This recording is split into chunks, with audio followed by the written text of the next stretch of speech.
Hello everyone, আসসালামু আলাইকুম। আজকের পর্বে নতুন একটি পিঠা তৈরি করে দেখাবো। অতিথি আপ্যায়ন অথবা বিকেলের নাস্তায় পিঠাগুলো বানিয়ে নিতে পারেন। এছাড়াও গায়ে হলুদের ডালা সাজাতে পিঠাগুলো দারুণ হবে। রেসিপি ভালো লাগলে চ্যানেলটি সাবস্ক্রাইব করে পাশে থাকবেন। রেসিপি ভালো লাগলে লাইক দিবেন, কমেন্টস করে জানাবেন কেমন হয়েছে। আশা করি আপনাদের কাছেও ভালো লাগবে। তো পিঠা বানানোর জন্য প্রথমে একটা বাটিতে আমি 2 কাপ ময়দা নিয়ে নিব। এরপর দিয়ে দিব হাফ চা চামচ লবণ আর 2 টেবিল চামচ তেল।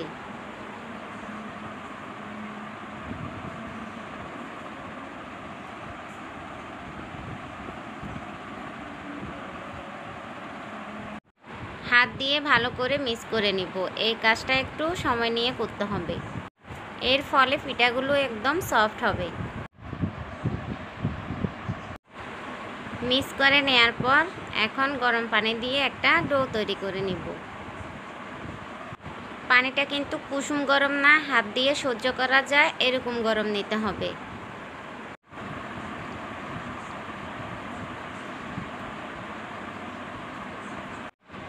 একসাথে বেশি পানি দিয়ে ডো তৈরি করা যাবে না, অল্প অল্প পানি দিয়ে ডো তৈরি করে নিব। আর ডোটাকে একদম নরম করে ফেলা যাবে না, মোটামুটি টাইট একটা ডো তৈরি করে নিতে হবে।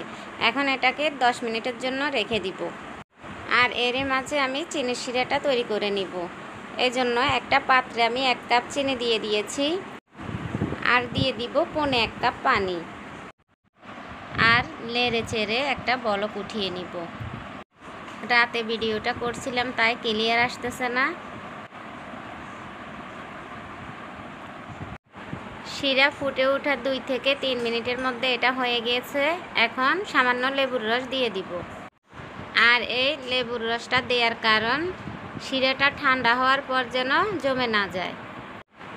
এখন প্যানটাকে চুলা থেকে নামিয়ে একটা সাইডে রেখে দিচ্ছি। এদিকে 10 মিনিট পর ডোটা নিয়ে আরও কিছুক্ষণ মথে নিব।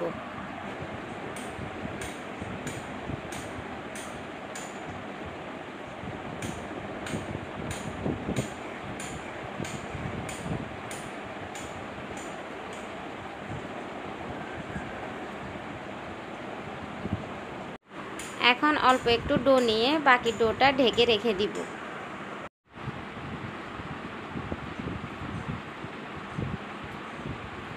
এখন ডোয়ের উপর সামান্য একটু ময়দা ছিটিয়ে দিয়ে রুটিটা বেলে নিব।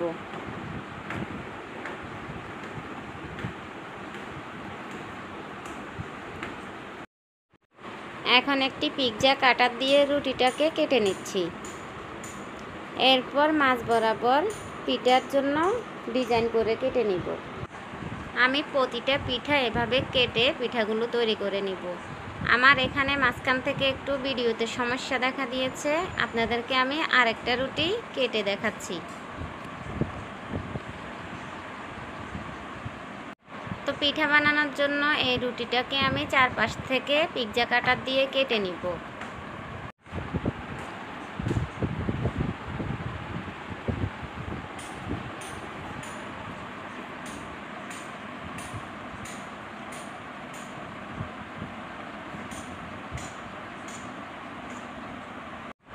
এরপর রুটিটাকে মাঝখান থেকে চিকন চিকন করে কেটে নিব।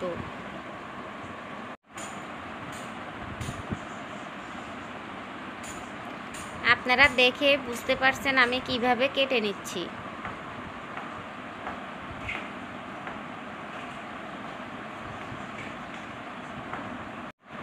কেটে নেওয়ার পর 4 কোণা একটু পানি লাগিয়ে দিব যেন পিঠাগুলো ছুটে না যায়।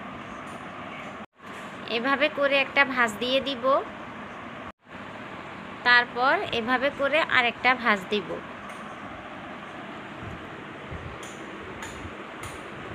তো আপনারা দেখে বুঝতে পারছেন আমি কিভাবে ভাঁজগুলো দিচ্ছি। খুব সহজে পিঠা তৈরি করা যায়। এই তো একটি পিঠা বানানো হয়ে গিয়েছে। এভাবে করে আমি সবগুলো পিঠা বানিয়ে নিব। আর সবগুলো পিঠা একসাথে না বানিয়ে 3 থেকে 4টা পিঠা বানানো হলে ভেজে নিলে ভালো হবে, তাহলে লেয়ারগুলো একটার সাথে একটা লেগে যাবে না। এভাবে করে আমি সবগুলো পিঠা বানিয়ে নিব। দেখুন আমার সবগুলো পিঠা বানানো হয়ে গিয়েছে। এখন আমি পিঠাগুলো ভেজে নিব। এর জন্য চুলার উপরে একটা প্যান বসিয়ে দিয়েছি। প্যানে পরিমাণ মতো তেল দিয়ে দিচ্ছি। তেলটা যখন হালকা গরম হয়ে আসবে তখন এক এক করে পিঠাগুলো দিয়ে দিব। মিডিয়াম আঁচে পিঠাগুলোকে উল্টে পাল্টে গোল্ডেন কালার করে ভেজে নিতে হবে।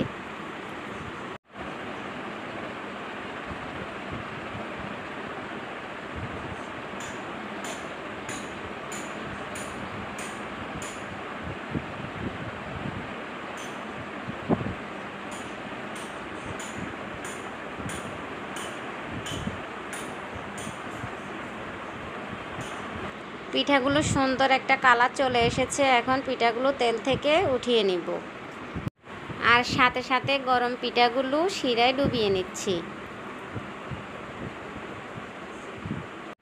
পিঠাগুলোকে শিরার মধ্যে দিয়ে এপাশ ওপাশ উল্টে পাল্টে 2 থেকে 3 মিনিটের মতো ভিজিয়ে রাখব। আর আপনারা চাইলে পিঠাগুলো কিন্তু এমনিও খেতে পারেন। পিঠাগুলো দেখতে যেমন সুন্দর হয়েছে তেমনি খেতেও খুব মজাদার আর রসালো এবং মচমচে। ঠান্ডা হওয়ার পর পিঠাগুলোকে বক্সে রেখে 1 সপ্তাহের মতো রেখে খেতে পারবেন। যদি আমার সহজ সুন্দর এই পিঠার রেসিপিগুলো ভালো লেগে থাকে তাহলে প্লিজ একটি লাইক দিবেন। আর আশা করি আপনারাও বাসায় এভাবে বানিয়ে খাবেন, আপনাদের কাছেও ভালো লাগবে। আপনারা দেখেই বুঝতে পারছেন পিঠাগুলো কতটা সুন্দর হয়েছে আর কতটা মুচমুচে, কতটা জুসি হয়েছে। আপনারা এই পিঠাগুলো বিকেলের নাস্তায় এবং অতিথি আপ্যায়নেও এটা খেতে পারেন। আমার পরবর্তী ভিডিওর আমন্ত্রণ জানিয়ে এখানে আজকের মতো শেষ করছি। আশা করি আপনারা সবাই ভালো থাকবেন। আল্লাহ হাফেজ।